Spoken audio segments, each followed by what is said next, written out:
this all alone. My woman. Relax and take notes while I take totes of the marijuana smoke. Throw you in a choke, gun smoke. The difference between sexual addiction and porn addiction is that sexual addiction is more of a broad topic, while porn addiction plays its own part in sexual addiction. Sexual addiction is a broad topic that relates to any sort of addiction to sexual activity, whereas porn addiction is more of a specific problem within sexual addiction. So, Leif. Yes. How has porn addiction affected you as an individual? Well, porn, as we know it, it satisfies the soul and the urge, if you know what I mean. Pornography addiction is a major problem that's constantly on the rise. So we've gone around the school and asked students and staff what they think about this addiction. I'd like to thank Mrs. Snaith for being here today for our interview. All right, so, Mrs. Snaith, do you think pornography addiction is a real issue? I'm not quite sure that it is a real issue. It's obviously not a physical addiction. Yep. It might be a mental or emotional addiction. Very similar to video game addiction, I would think. Yep, exactly. And how do you think, from a person who suffers from this addiction, how do you think it affects friends and family? Okay, I don't suffer from this addiction. How do you think pornography addiction could affect people around them, like friends and family? Well, if you're not paying enough attention to the people around you, obviously they're going to feel lonely and ignored. I think that would be particularly important and stressful for someone on another side of a relationship. If it were somebody's boyfriend were addicted, or somebody's girlfriend, or somebody's husband, or somebody's wife, that would also implicate that maybe the relationship wasn't satisfactory too. So not only is there the isolation, if you're doing nothing but watching porn, but obviously people are going to react to your absence and the reason for your absence. Absolutely. It affects not only that individual, but everyone around and involved in their life. Mm-hmm. All right. I'd like to thank Mrs. Snaith for joining us today. Thank you. Thank you. Good. Although porn addiction is a mental addiction, these addicts still go through withdrawal symptoms because while they're getting their high off of viewing porn or having sex, their body experiences dopamine releases. Dopamine is the main chemical that causes pleasure in the brain. I remember what you're thinking. Black shades on, drinking while you're blinking. Something fly, white limousine, make a clean deal. Yep. So, Alec, I would like to ask you, do you think pornography addiction is real? Oh, it most certainly is a real thing. Okay, and what makes you say that? Do you know anyone who might suffer from this addiction? Well, actually, yes. Like, I know a couple of my friends actually do have the problem of porn addiction. And it really does affect the people, not only like themselves, but it affects the people around them, their families, their friends. Okay, so you're saying it affects relationships with others? Oh, yeah, definitely. Because like when people are at home, like masturbating or viewing porn, they're not allowed. They don't go out as much, and they're antisocial, and they don't get to build connections, and they don't do as much work at school, and it just affects their whole life. Absolutely. And tell me, at what point do you think viewing pornography can become a problem? Well, I think if it starts to become like a daily thing in your life, or starts to become something that you like depend upon, or something you do multiple times a day, I think it starts becoming a problem. Okay. I'd like to thank Alex Steinberg for joining us today. Thank you. This really starts to become a problem when people start doing things like viewing porn at work despite the ramifications, or engaging in relationships without any intimate connections.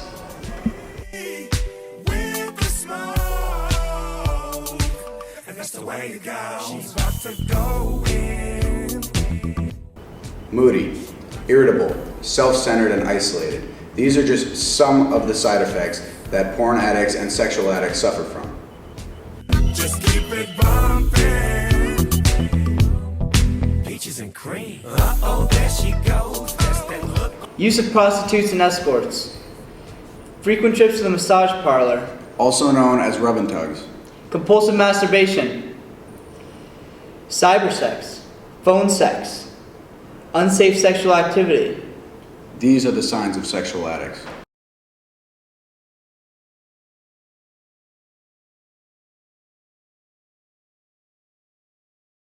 Sexual tastes vary from person to person, but with the current pornography epidemic, as some call it, one has to wonder how exactly this may affect our desires and perception of sexuality. Moreover, how does it affect our sex lives? Pornography constitutes about 25% of all search engine requests and is the fourth most common reason people give for going on the internet. And while it may seem to simply facilitate an instinctual sexual response linked to millions of years of evolution, the truth is, pornography has dynamically changed over time, ultimately molding our tastes and desires. The not-so-shocking truth is that pornography has profound consequences for the brain and acts in many ways like a drug. With prolonged exposure, your tolerance is increased, and many often find themselves addicted. Though it's not a physical substance, it leads to the same general loss of control, the compulsiveness to seek out the activity despite negative consequences, and withdrawal when it goes away, much like that of gambling or running, for example. The issue is that continued exposure can cause long-term or even lifelong neuroplastic change in the brain. Dopamine is released as a reward whenever we accomplish something, whether it be eating to sustain life or sexual activity to produce future life. And this dopamine consolidates neural connections in order to drive us to perform the same activity in the future. In other words, it alters and forms the brain cells to motivate certain actions. It rewires your brain. The National Institutes of Health measure drug addictiveness by testing rats. The rat is trained to press a button in order to get a drug, and the harder it works indicates how addictive the substance is. It turns out that the more addictive a drug is, the more dopamine we see released. And while there is, unfortunately, no rat porn that we can give to them, we do know that dopamine is also released during sexual excitement, which pornography plays right into. The more time you spend doing it, the more dopamine gets released, which reinforces the behavior and makes you not only desire it in the future, but require it. And as you begin to imagine these images away from the computer or while having sex, they become reinforced. Furthermore, each orgasm releases even more dopamine, which consolidates the connections made during the session. It's a feedback loop that becomes harder to escape. And just like a drug, your tolerance for visual stimulation has now compounded, making it more difficult to be turned on by reality. Pornography addiction can often lead to finding your mate less attractive. The good news is, it doesn't have to be permanent. Usually when people understand the mechanism and realize it's affecting their relationships, they can stop. The brain is often described as a use it or lose it system because the neural connections you stimulate grow stronger and desire to be activated, while the ones you ignore become weakened. Much like your muscles, which, if sitting still all day, itch for activity, but after prolonged non-use, they become complacent. Luckily, because of this use it or lose it brain, the same neuroplastic system that proliferates these habits can also be used to acquire healthier ones.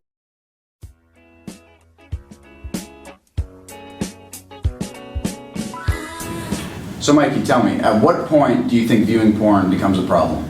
I think it becomes a problem when, they can no longer control it, where it's just this, every minute of every day they're just thinking, I gotta go watch some porn. If they know, more than 10 adult actors or actresses by name, I think that's excessive.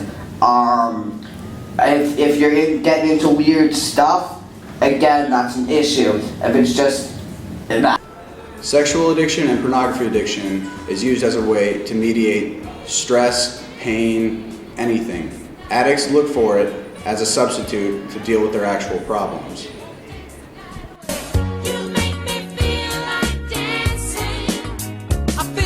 Okay, Lauren, thank you for being here. You're welcome. I would like to ask you, do you think pornography addiction is real? Yes. Okay, do you know anyone who suffers from this, or you just heard about it? I've heard about it. There's articles on the internet, stuff like that. You just heard about it. Okay, perfect.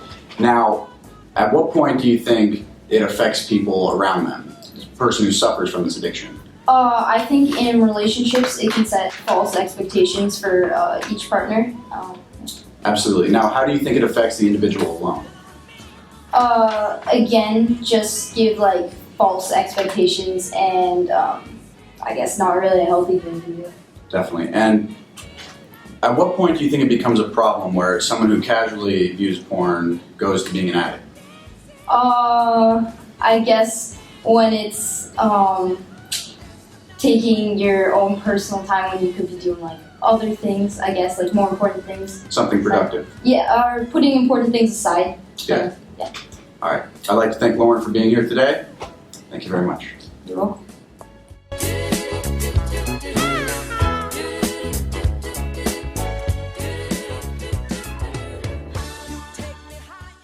The main problem with this addiction is it affects relationships, from marriages to friends. All the way even to best friends. The way this addiction affects these relationships is through objectification of partners, false expectations in a relationship, and just not spending your time with your friends, your partner, and just going off and doing your thing.